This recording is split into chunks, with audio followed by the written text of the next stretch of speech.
This is Guardian Radio, your station for up-to-the-minute news, intelligent, interactive, and engaging conversation. 96.9 FM. The views and opinions of the hosts and guests are their own and do not necessarily reflect the position of the management and staff of Guardian Network.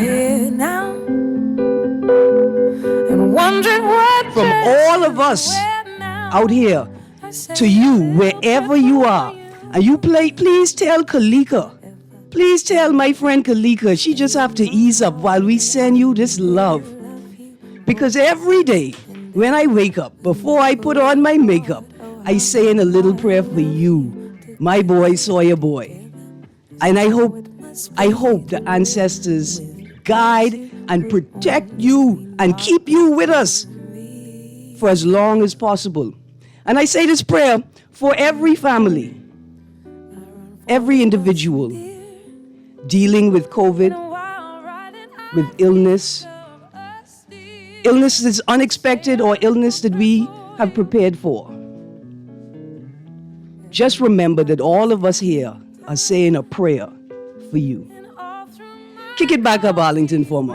I say a little prayer for you. Forever and ever, you stay in my heart, and I will love you forever and ever. We never will part. Oh, how I love you. Together is how it must be. To live without you would only mean heartbreak for me.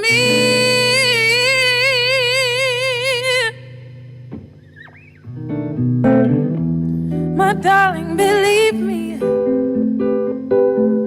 for me there is no one but you. Please love me too. I'm in love with you. Answer my prayers now, baby. Say you love me too. Well, good morning and welcome back to Guardian Radio 96.9 FM. It is Thursday, the 26th of August, 2021, and you are on the clock with Erin Greene. On the clock, we engage organizations, institutions, social and cultural leaders, and ordinary people to better understand the impact of public policy, private sector development, and emerging social and consumer trends. On the clock, we have conversations that help us understand and navigate a rapidly changing Bahamas. Today's show is brought to you by the Department of Inland Revenue. And I have a brief message about the new Employment Incentive Program. Did you know that VAT-registered businesses who are tax compliant are eligible to participate in the government's Employment Incentive Program and can receive up to $400 per week in tax credit for up to 10 new full-time employees? Visit atlas.revenue.gov.bs to apply. This offer is valid until December 31st, 2021. And this message is brought to you by the Department of Inland Revenue.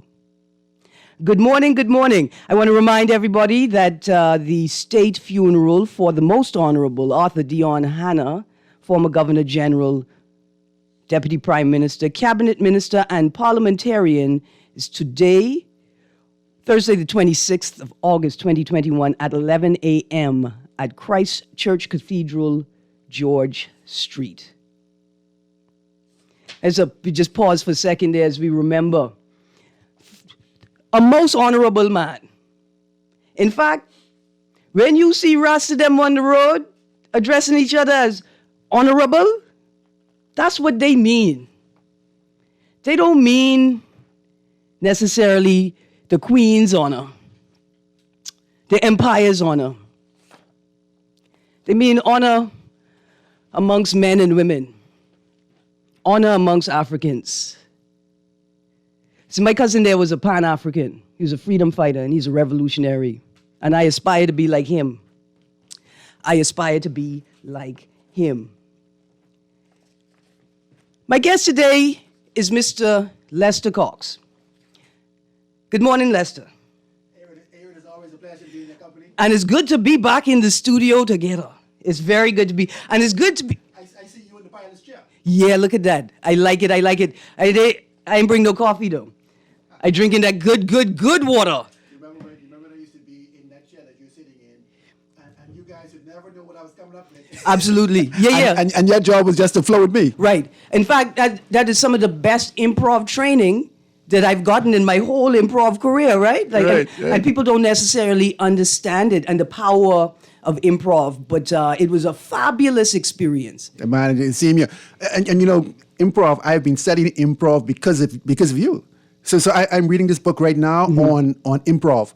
And Erin, you know, people don't realize how important improv is. If you're a leader or any kind of public endeavor, you ought to practice as a talk show host or you ought to get into improv because improv is really what we do right now. You and I, we improving. Absolutely. Because you don't know what I'm going to say. I don't know what you're going to say. We're having a conversation. So really, people need to learn improv because it's really good for you. Right. And what improv helps you to do is it helps you to bring the audience, the texts and the callers into the conversation because they have no idea what you come to talk about. And even when you start talking, they're not necessarily on the point. But if you can understand where they're going and quickly bring them in to the conversation to make what they're saying relevant, that really grows the conversation. No question about it. And people need to realize, so right now we're in this season where people are trying to give you messages.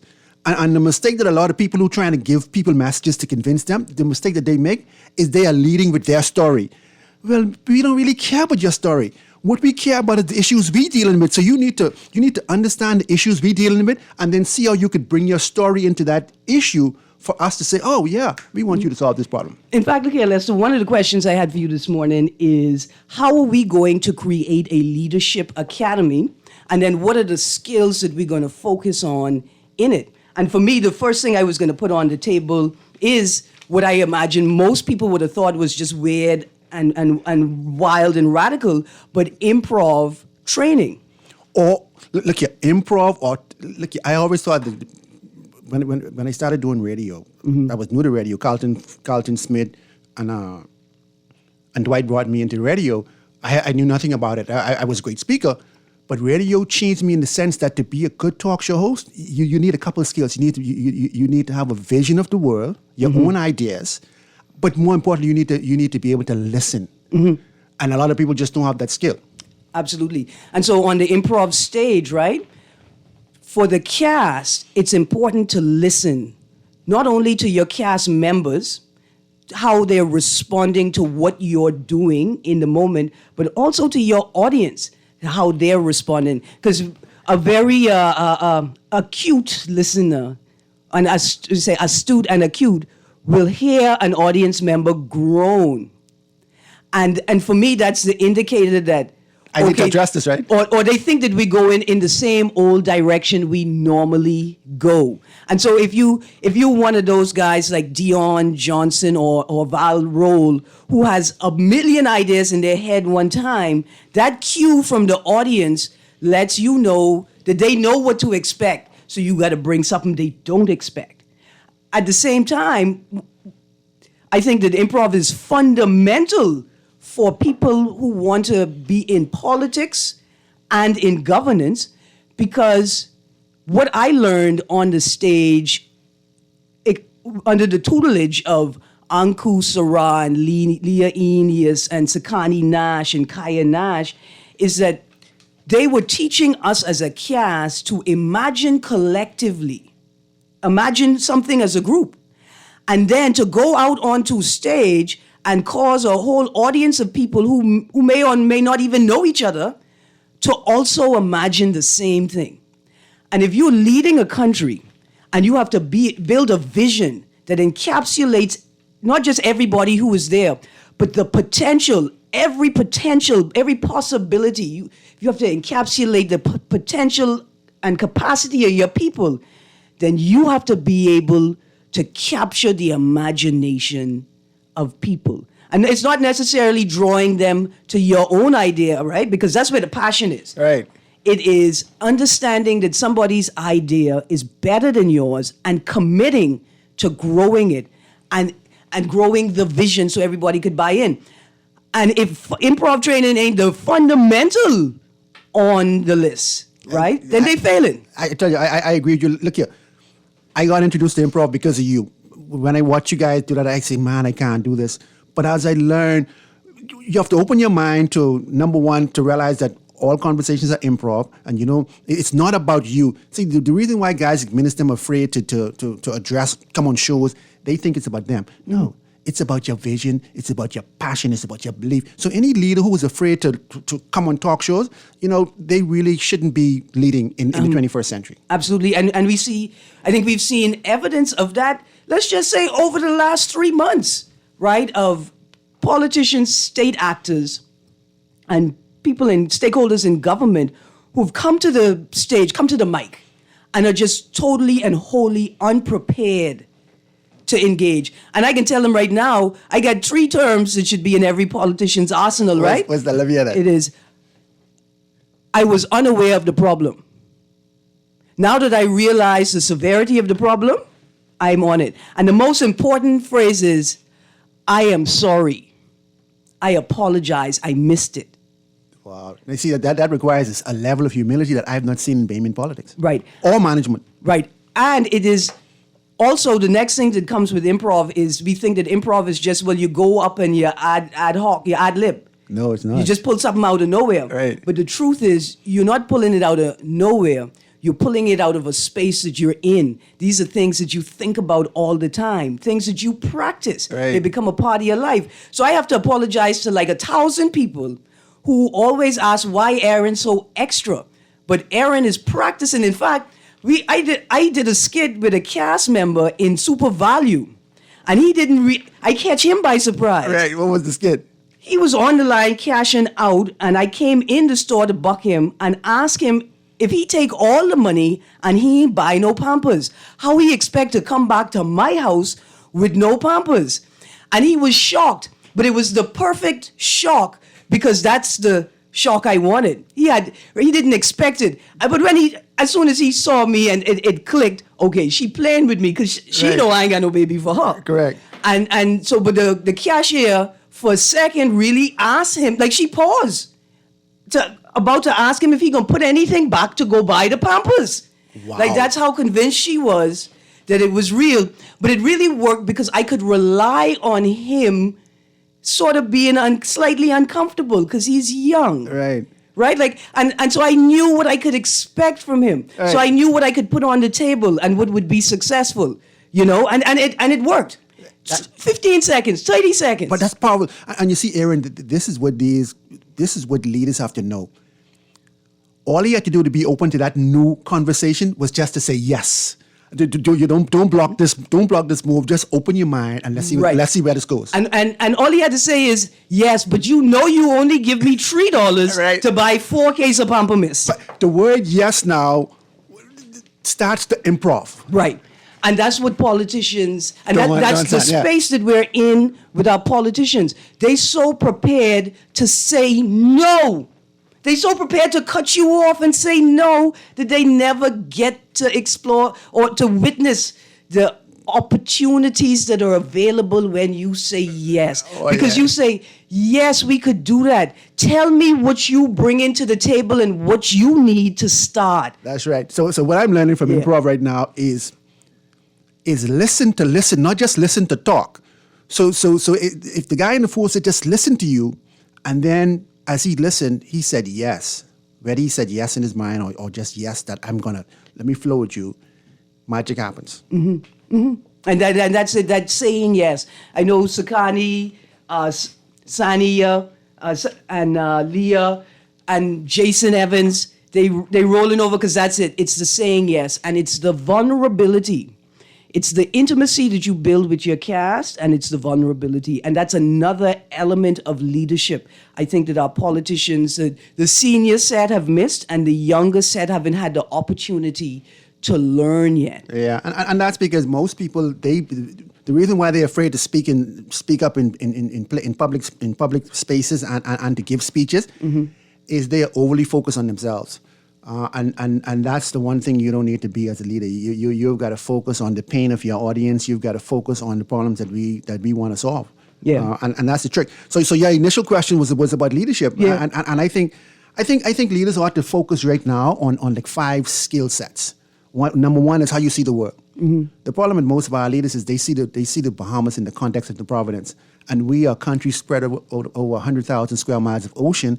And we are on America's third border, so our focus ought to be seeing the Bahamas in the context of America, South America, and the Caribbean, and not just New Providence. Yeah. The next thing they have to do is they have to have a vision. So when you hear our leaders talk, you never hear them talk about vision. The guy's been in power now 20, 30, 40, 50 years, and there's no vision for the Bahamas. I've never heard one, right? Mm-hmm. The next thing is you've got to be charismatic. And people think charisma is about, oh man, you're so attractive. No. Charisma is about having the words that will attract people to you. And then let me just say this, right? We like to talk about our leader, Hubert Ingram, right? The guy is very charismatic. He had some nice words, he had some beautiful words. Extremely. And he understood people enough, or took the time to understand people enough to know what would be attractive to them, right? And that's that willingness to connect, and that's where charisma comes from. Yeah, charisma is not just being attractive. Charisma is having those words. When you hear "just do it," those words activate stuff inside you. And in fact, when you hear words like "it's better in the Bahamas," those words do something to you. Words like "I'm loving it" from McDonald's, those words do something to you. Coke is the real thing. Those words do something to you. You know the Domino's ones. You know what caused Domino's to be a powerful brand? Mm-hmm. We could deliver it within 30 minutes, or it's free. Yeah, those were attractive words. Yeah. Oh yeah. And the 2 other things I'd say the leaders need to really get right is to be transparent in looking at the results. When you produce results, just look at them and shut up. Don't make excuses, because the results are the results. You can't change them. All you could do is look at them and say, "Hey, I need to do better." Mm-hmm. And then the final thing I'd say, Erin, is you've got to see yourself. You've got to really be yourself, because people want you to be authentic. Yeah, absolutely. Absolutely. And I think whether these guys understand it or not, that is where they're falling down most. And I get this air that a lot of politicians in this place right now will say things like, "I'm not even sure if those people have the technical capacity to assess whether I did a good job Can you imagine or that? not." Can you imagine the arrogance and the silliness of that kind of statement? Right. When really what people are using to assess whether they're going to vote for you again is that last thing, how they connect with Correct. you. It's all about how you make people feel, how they feel around you. Mm-hmm. But I just think that for this administration here, I'm challenged by them, because the 2017 campaign was about 4 things. It was about whose time was it? They said it was the people's time. Mm-hmm. It was about a new approach to governance. A minister promised a CEO-style approach to governing. Mm-hmm. It was about who stole the VAT money. So they were saying that they were going to bring a new kind of accountability and transparency in public spaces. Mm-hmm. And then they also said that this was about freedom of information. Yes. Right?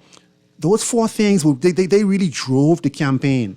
The problem is we've had 4 years and we've not seen any of those promises fulfilled. And it's just problematic for me that you could come back and having not done any of that.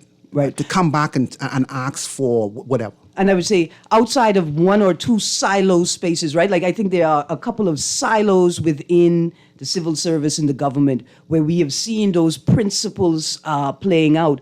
But for me, it is apparent that the foundational and sort of internal cultural work that needs to be done to bring these new policies on board is not being done. And it's evidence when you interact with the people in those spaces and when you interact with the spaces themselves. And I don't think these guys understand it. The physical structure, the way your office is laid out, the way that I access information when I walk in the office without talking to somebody, right? Is a clear indicator to me that you don't really understand what access to information and freedom of the information means. Right, and more importantly, the four things I said, the 2017 campaign was about. It's obvious that the people who run the Bahamas right now, they didn't even pay attention to their own campaign, because these aren't difficult fixes, right? In fact, I could give you an example. The promises that were made, that they mandated that they would have a certain number of national press conferences and a certain number of media press conferences. And that's where Ace Snowball came in initially. Right. And all the way into 2019, we had the media lamenting that they had not followed up on those promises, right? Or barely, or minimally, and maybe a national address. And then it became obvious that you're not serious about... Correct. And I mean, national addresses, those are just monologues. It's just like a waste of time, really, when you think about it. But these are like simple things. Like a guy like me, I would have conflict with the government from time to time at town planning.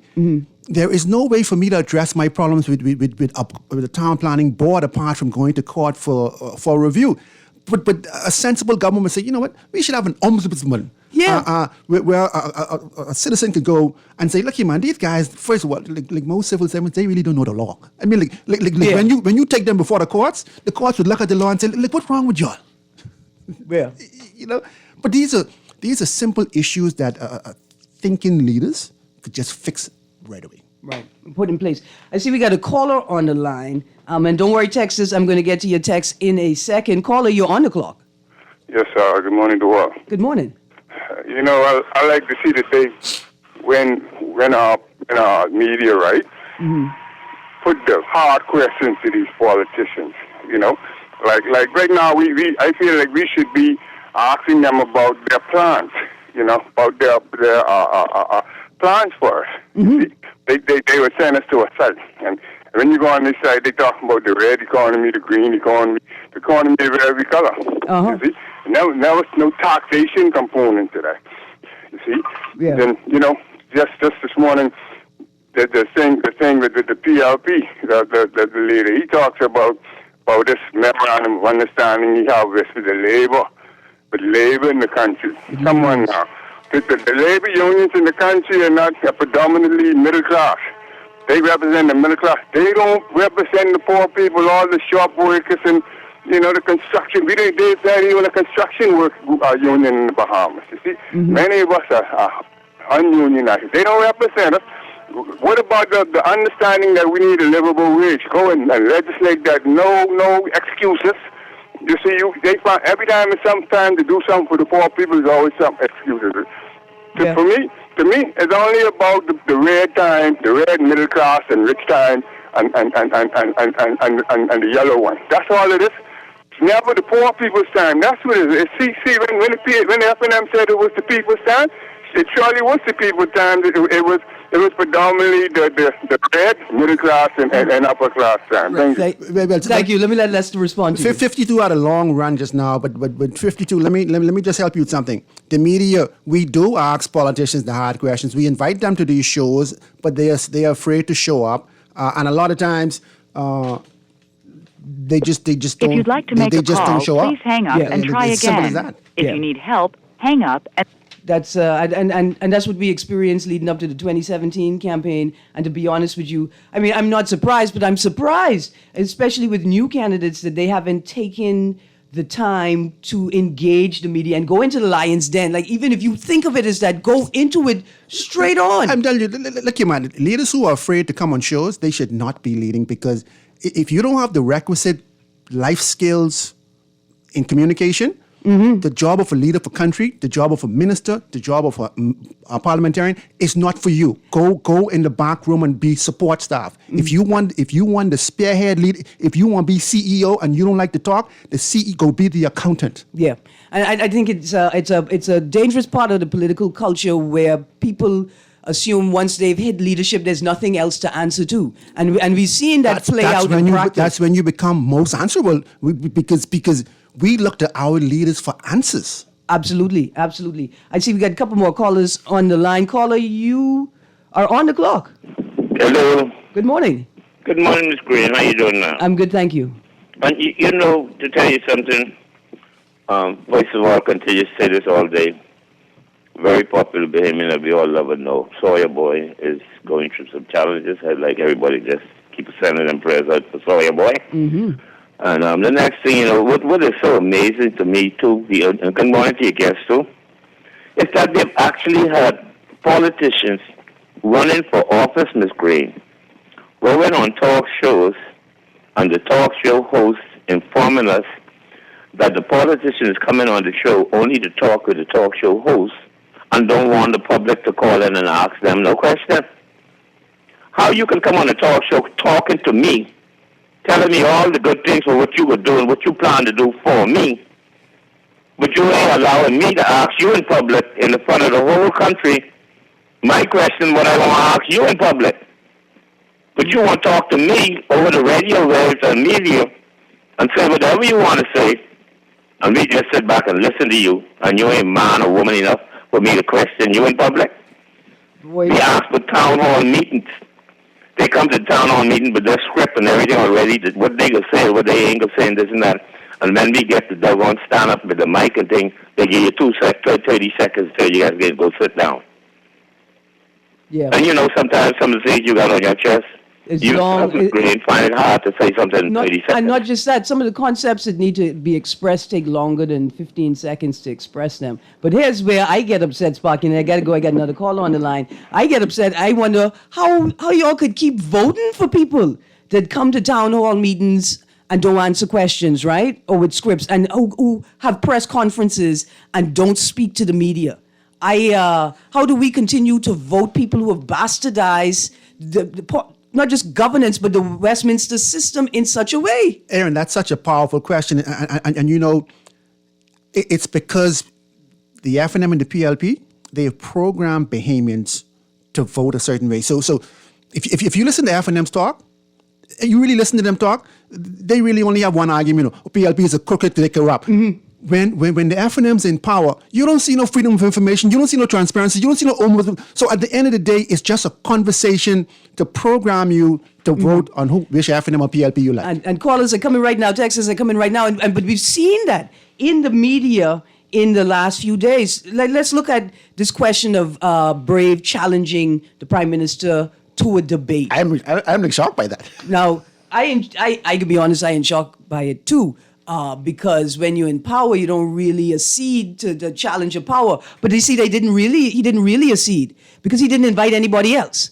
See, he didn't invite the leader of the DNA. He didn't invite the leader of this new coalition party. But the fact that Brave challenged Minister debate opens him up to challenge from Lincoln and the other people, so we'll see what happens. Yeah, and that's good, but notice how Brave framed it. He framed it as only a two-person debate. And as long as we continue to demand a debate between the leaders, we also are framing it as only a two-party thing, right? And we got to stop allowing politicians to do that.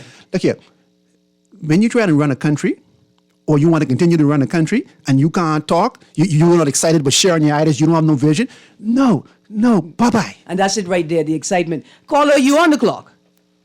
Yes, Ms. Greene and Mr. Fox, let me give you thanks for those kind words about Prime Minister Hubert Alexander Ingram, because he is a being of selfless service.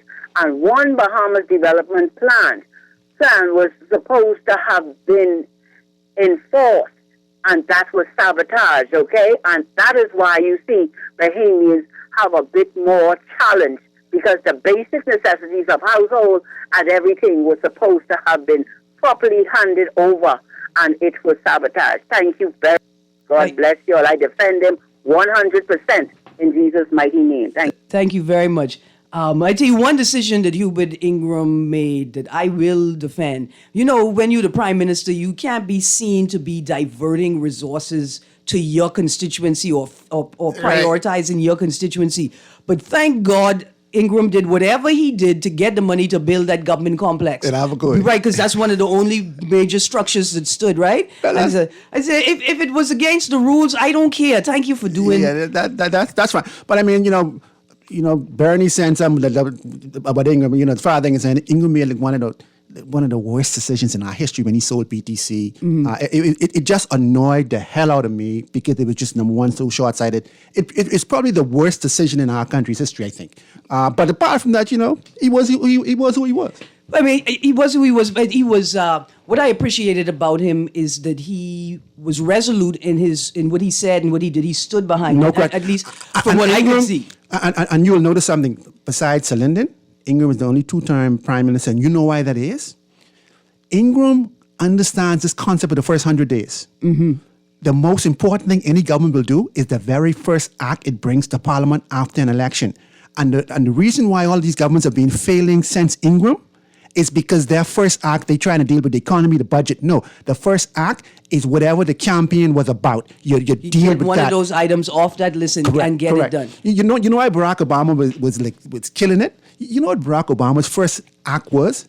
The Lilly Ledbetter Act, where he tried to bring equality in pay between male and female. Yeah, I got you. Okay, I see we got another caller on the line. Caller, you're on the clock. Good morning. Good morning. And Mr. Mayor. Hey, live and flat. Hey, Rob, let me hold you 1 second. I swear to you, the most important thing this country can do right now is start a new city for like smart Bahamians who want to make new things happen, who don't want to wait around for politicians with their jokes. Start a new city and then update our democracy. Sorry about that, Robert. Go ahead. I think we need a city manager, somebody who know how to run a city, hire and fire a don't play. Now, let's get back at hand. What makes the prime minister think he could go run from the press, run from us, and not answer questions? Because we a good decent children who Grammys raise us up on pinches and slaps in the back of the head. That's why, because he know he could get away with it. In the States, everywhere the president go, the press got to go, and the back of Air Force One, the press guy got to go too. That's the people's plane. Do you know that? In fact, the press is a part of the government. You got to run from them, make decisions, and run. But I think our system is slightly different than theirs, right? Slightly, but because the taxpayers got to know what's going on, and they can't be the taxpayers. We're the same thing set up. But the minute thought is an easy job, and I don't know where Greene is, but he makes talk to us on a script. It's highly scripted, highly. Yeah, he can't talk to us one-on-one, verbatim, extemporaneously. What made him call this election right now? I think why? Now that's a whole. No, pause. Why? That's another show. Yeah, that's a whole. I heard Bastian asking a question. Pause. Again, hold on. I can pause it right there. That's a whole another show. Let's not get into that right now. I guess not, because right now this is we're in crisis. Imagine the week after the 16th. Well, after the people partying and celebrating. All right, let me get into that. Let me ask Lester. Thank you for throwing that on the table, because it's on my list. I just didn't think we would get there today. But one of the questions I wanted to ask is, what do you think led or is caused the series of events that led to the dissolution of Parliament and the calling of an election, given the timing? Middle of hurricane season, beginning of the school year, which we already know that no government has conquered. In the last 30 years, no government has conquered the opening of the school year, right? With all schools ready, all resources in place, and the pandemic. Those three things. What would have caused that? And not only that, and because I forget, the fourth thing, which is the most important thing, the displacement of voters by Dorian primarily, and then by the pandemic, that would result in the disenfranchisement of people who would have ordinarily been able to vote if not for a snap election. Boy, I don't know. He may have some internal polling that's showing that he is people viewing him as a better leader than anybody else in the field. But just looking at the pure data on the ground, some of the things that you talked about, how the people currently feel about the government, I just don't. This is just like a terrible time to call an election.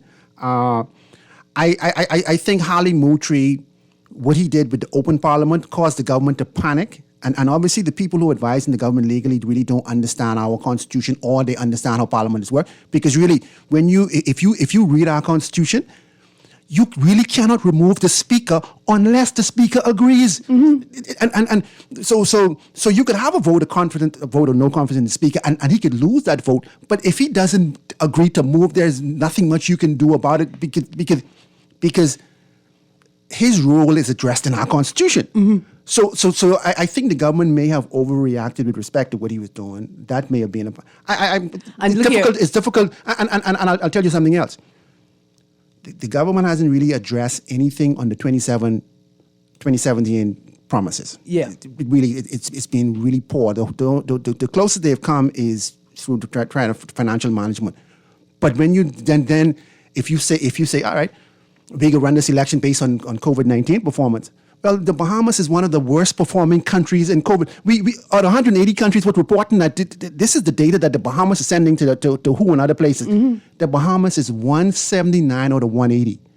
So the world is telling you how bad you are. Yeah. Right? So it can't be on COVID. So I'm like, I can't figure out why you would call an election. And how could it be, like you see the young professional real estate development program, right? Mm-hmm. So you say, okay, so you're banking on young people, you're banking on, I would say, upwardly mobile people. That's not necessarily just economics, right? Like your willingness to participate in governance through voting is another signal of your upward mobility.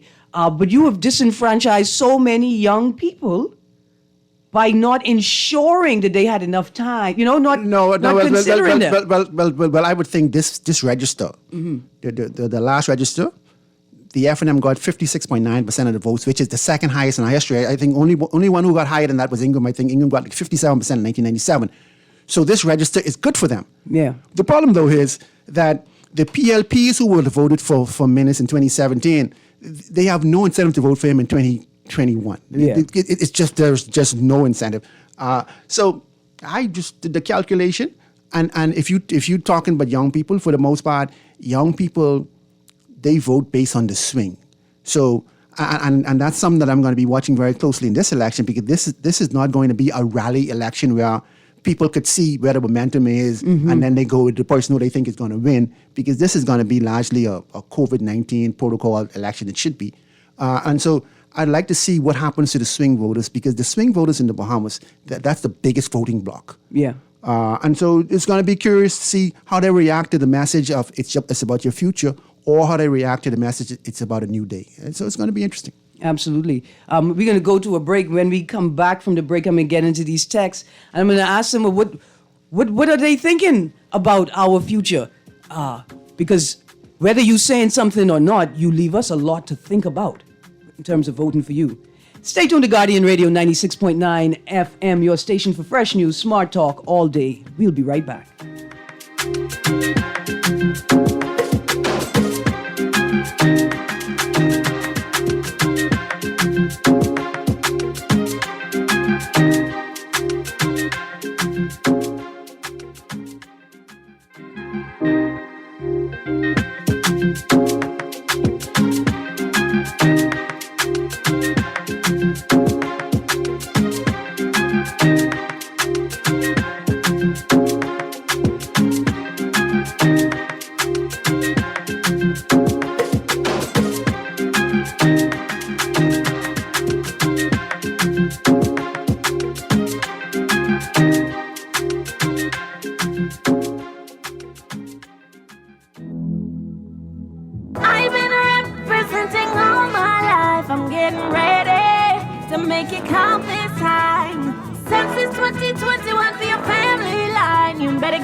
Like what you're hearing on the show? Want to support the conversation? Sponsor On the Clock today. Call Janet Lees at 302-2304. That's 302-2304. Be the solution. Sponsor On the Clock with Erin Greene, where she dissects, we discuss, and you decide.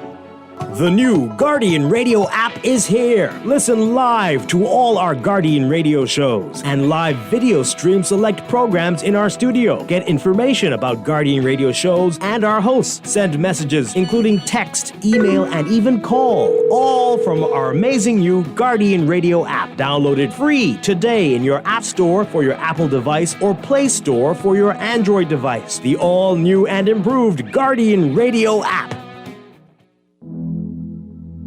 I've been representing all my life. I'm getting ready to make it count this time. Since it's 2021 for your family line, you better get ready. It's about that time. So tell mama to be ready. Tell it to the whole family. Go round the 242. The count depends on you. So tell Ted to go tell below. Mark it down on your calendar. Since it's 2021, this one's for everyone. This is Guardian Radio 96.9 FM. Fresh news, smart talk, all day.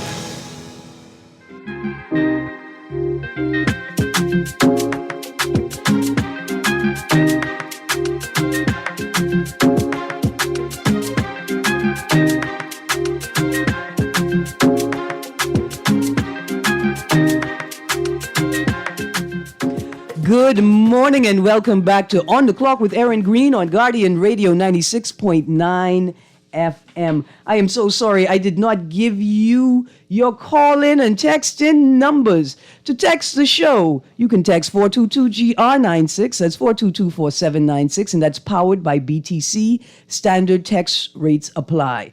You can also call us at 36232, 325-4316, or 325-4259. Again, those are our call-in numbers. Last time I'm going to get to these texts. First text says, great show as usual. Ms. Greene, I know COVID will be the topic for most shows for the next 4 years, but we had another murder yesterday. Someone was shot about 17 times. Were people finding money to buy ammunition but can't buy food? What you think wrong with the Negro population in New Providence? Why the Negroes so antisocial? First of all, let's get rid of that word Negro. First of all, and then you conflating a whole bunch of issues. But you're right. I think that we have not. I think in the media and necessarily the state, who has some responsibility for it, have not addressed what has been I think we had number 80 now by one social media account, 80 homicides. And that's the next thing. They're homicides until the courts determine that they're murders, right? So, but thank you. And that's within the backdrop of lockdowns. So you would have had some serious out of control. You'd have seriously out of control murder rate if we didn't have these like silly lockdowns that we have right now. Yeah, absolutely.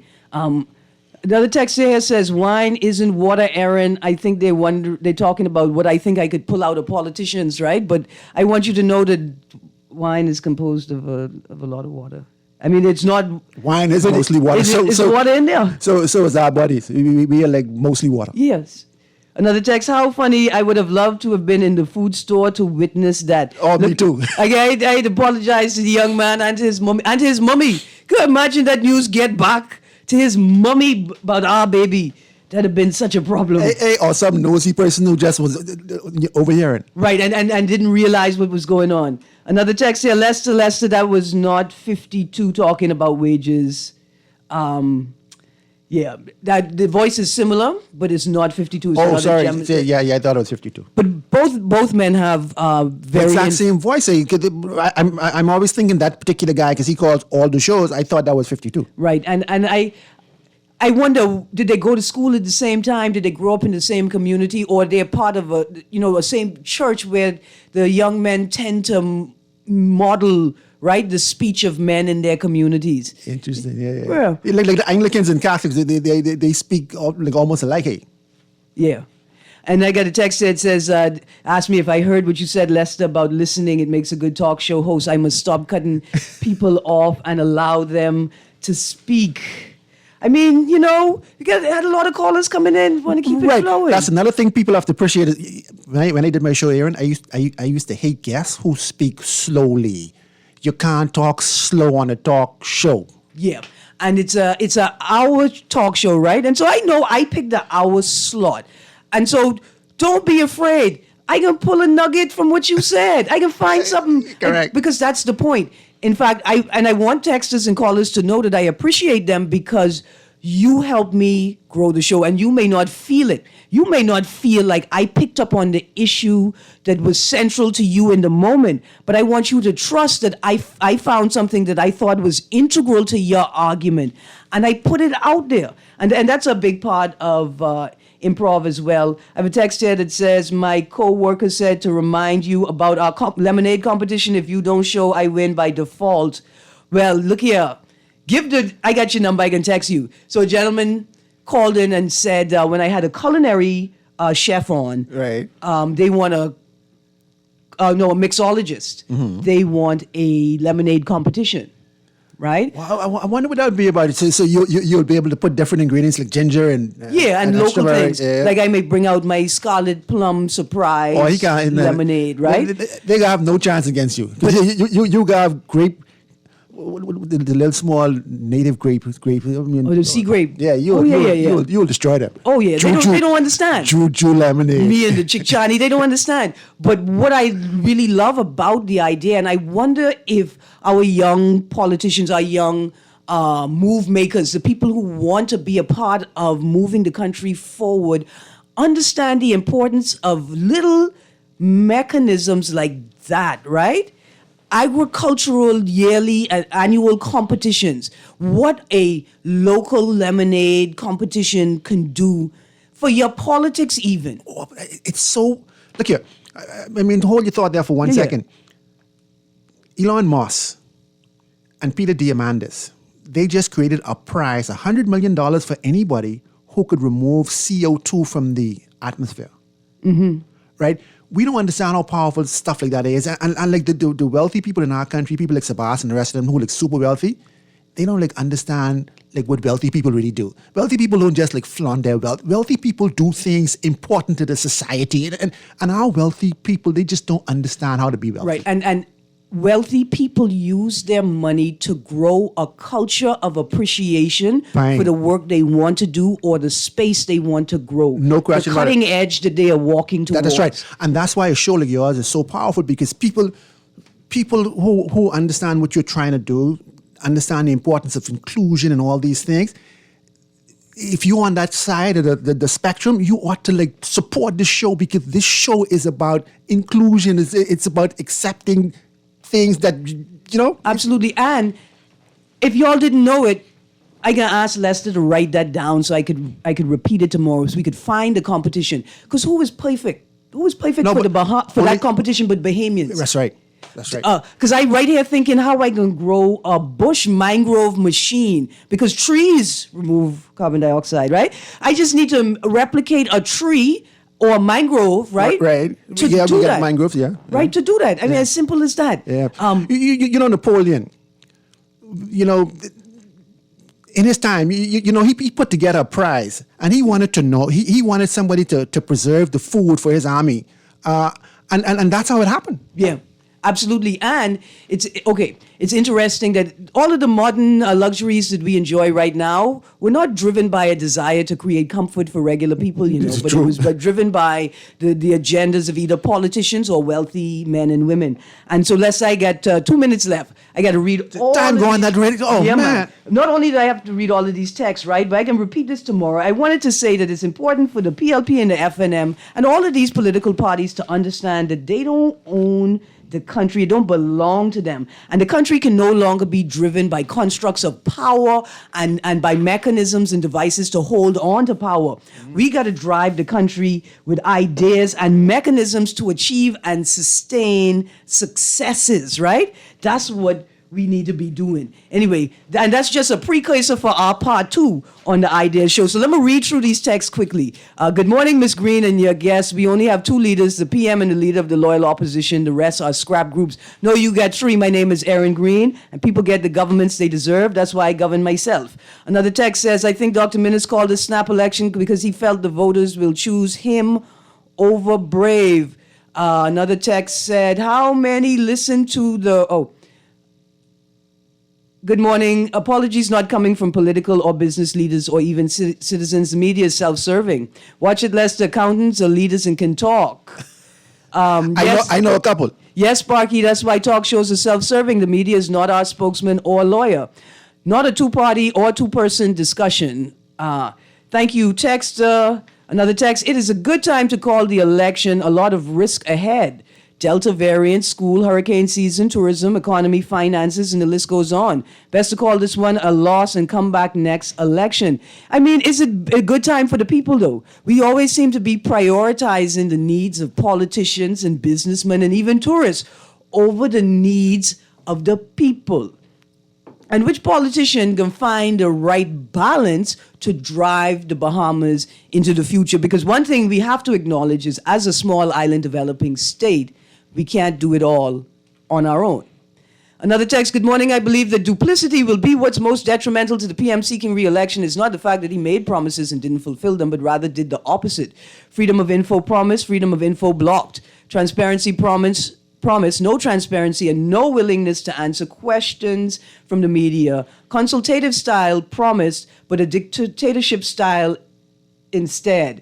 Fixed election date promise, but in reality, a snap election. Yeah. That's a telling analysis there, texter. Thank you. Very good. Another texter say, it's a good time to call it no time like the present. So responsible for the Disaster Recovery Agency said that the shelters in Abaco is still not prepared. I wondered, is it really a good time to call an election? Couldn't we have waited until you repaired the shelters and figured out how to erect the domes in a space? I don't even want to talk about the domes anymore. I'm sorry. Another text. Why didn't the government wait until the COVID cases were slowing down, less deaths were occurring? I think this was a mistake. They will surely lose this.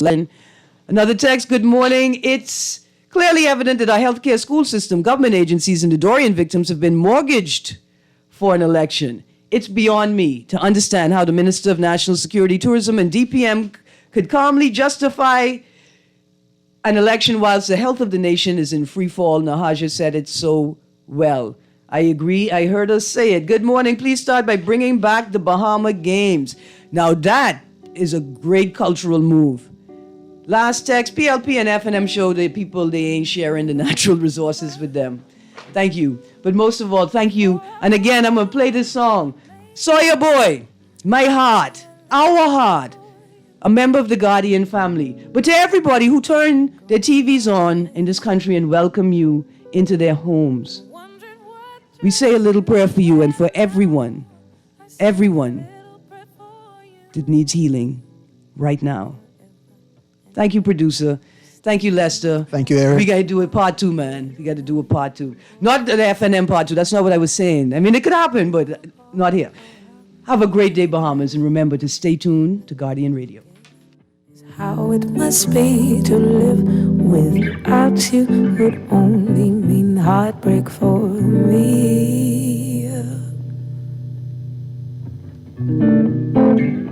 I run for the bus, dear, and while riding I think of us, dear. I say a little prayer for you. At work I just take time, and all through my coffee break time, I say a little prayer for you. Forever and ever, you stay in my heart, and I will love you forever and ever. We never will part. Oh, how I love you. Together is how it must be to live without you. Would only mean heartbreak for me.